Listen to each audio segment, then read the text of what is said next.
In late September, the National Film and Sound Archive here in Australia announced that it would begin adding video games to its collection of notable Australian film, television and audio. At last, we have a seat at the table, right next to important Australian works like Picnic at Hanging Rock and The Bum Dance from Big Brother Season 1. It aims to have every Australian video game in its archive. Yes, even the one that you made in your graphics calculator that just made the screen read farts over and over. But for now, it is beginning with 8 games, ranging from groundbreaking games like The Hobbit and Shadowrun to modern indie titles including Hollow Knight and Florence. All the games in this first 8 are worthy of being archived, but I did notice one glaring omission. Out of bounds, on the full. All rise for the national anthem of Australian gaming.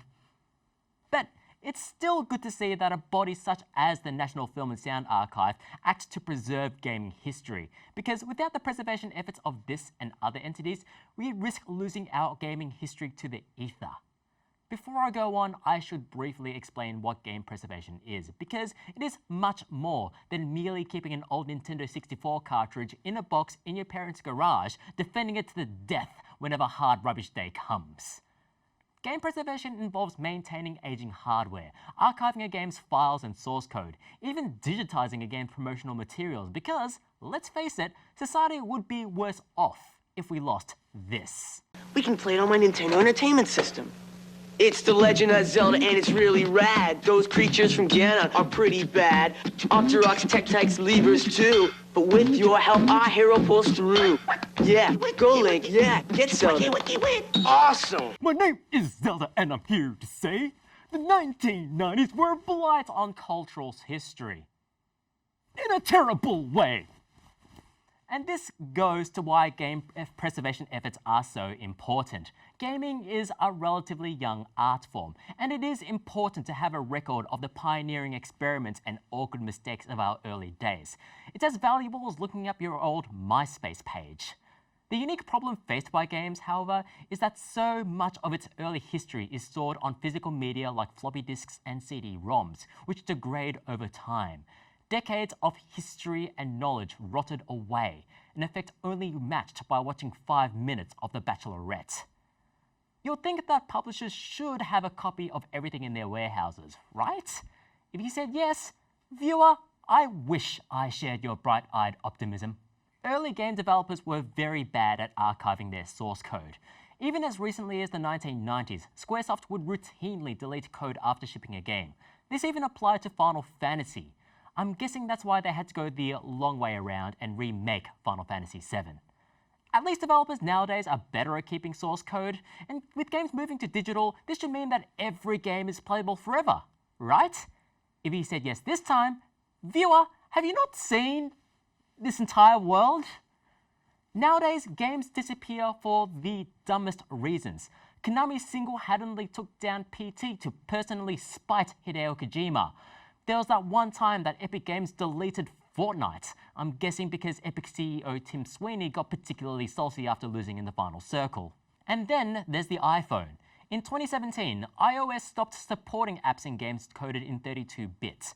Admittedly, Apple had been requiring developers to submit apps in 64 bits since 2015, but not every developer had the ability or the interest in updating their apps, which meant that in 2017, we lost a whole swath of mobile gaming history, including Infinity Blade, Flappy Bird, and that fake beer drinking app. We were so easily amused back then. And this year, the 64-bit edict was extended to Mac OS, which means that modern-day Macs will no longer run older games. So much for that Steve Jobs' old adage of, "it just works." Although, if you go over the history of his speeches, he never applied this message to iTunes. Even Steve Jobs would have rather used Winamp. There is one game which ties all of this together, Flight Control. Released in 2009, this game was at the forefront of mobile gaming. It was instrumental in developing the language by which we interact with touchscreen games. It proved that mobile gaming can be as successful as its console counterparts, and it was made right here in Australia.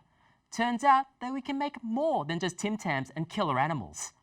However, if you want to download Flight Control today, you'll find nothing. Apple's 64-bit rule meant that it had to be updated in order to remain on the App Store. Flight Control's publisher EA did not do this. In fact, EA removed it and 16 other games from the App Store, stating that it would focus on, quote, developing new and exciting titles, as well as bringing new content and updates to existing popular games. And we all know how that turned out.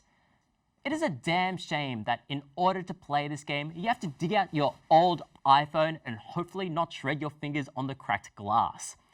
Flight Control is a contemporary parable of hardware obsolescence and corporate indifference, leading to important gaming history being lost. But we are in a better time now. Companies in the gaming world have learned from their mistakes of the past. Well, most of them. And more public and not-for-profit institutions are doubling down on game archiving, meaning that records of modern gaming, even MMOs, will be preserved. Thanks to these efforts, our children's children will know what games were like before they all had loot boxes and battle passes. And that is everything that has happened in the world, ever. Game preservation is here to stay, so all your games are ready to play.